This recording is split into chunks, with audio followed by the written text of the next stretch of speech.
this is it, man. I woke up in KL, and I get to hang out with you guys, and then tonight here's what I get to do. When I'm working, I get to go to a beautiful venue that gets filled up with people that like what I do, and I get to sing songs that I made up in my head. That's what I do for work. It's crazy how lucky I am. And when I'm not working, I have this really beautiful life. I'm a very, very fortunate, grateful man. And a day in the life, it may be anything from a very typical, quiet day with just my wife and my dogs. And it may be that we're going to some amazing party, or we might be going to some beautiful place for a little getaway. The good thing is that, especially in the last few years, I don't really have a typical day. Every day is a little different, and I try not to make too many plans. We just we're very spontaneous.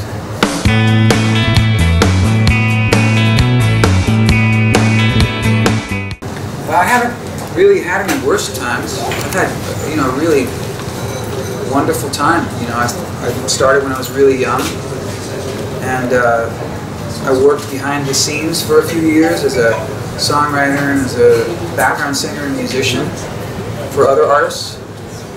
And then when I started making my own records, it happened really fast, and I got to tour all over the world, and then I kept making songs for other artists, and so now I'm really lucky. I get to still tour when I want to tour, and still write songs for myself and other people, and so it's all been good.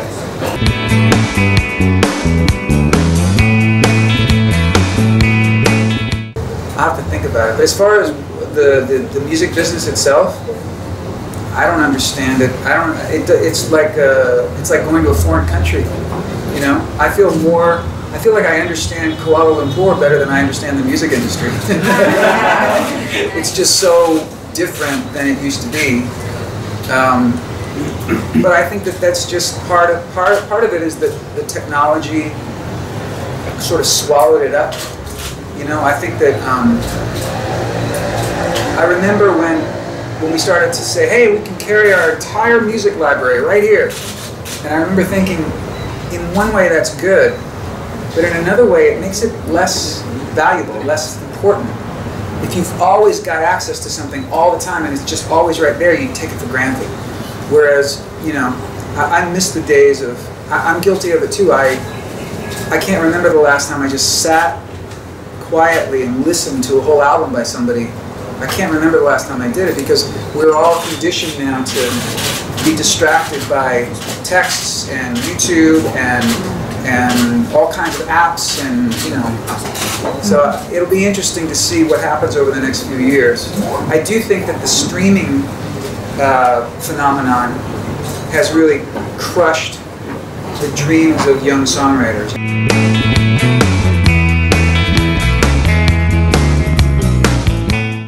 I've never been able to sort of scientifically understand why so many of the songs that I've written have become hits. It's not like I have a formula, because if I had a formula, I would use it every single time. So I really just have always written songs that appeal to me, to my ears. I know this sounds weird, but I write songs almost from the standpoint of a fan. And I create music that I would want to listen to.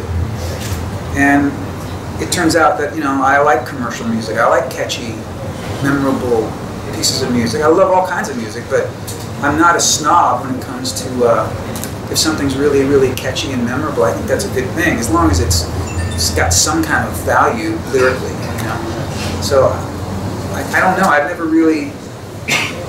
really stopped to study it too much. I write what comes into my head naturally, and fortunately for me, a lot of times it's music and lyrics that tend to be memorable to people.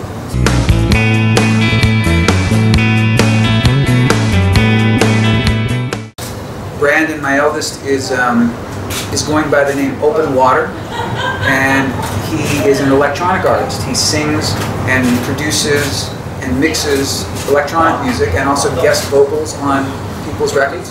So he's got some really great stuff out on iTunes and Spotify. And Lucas is just finishing his debut EP, which is much more of a sort of pop R&B, singer-songwriter kind of thing, which is amazing. In fact, he has a new video out called The Other Side that's on YouTube that you guys should check out. It's really, not separate or apart from him being my son, it's really, really good. And my youngest son, Jesse, is into metal. He toured with a metal band called For All I Am for a while, and now he's formed his own band called Mark This Hour. And he's got like 5 tracks that are really, really good.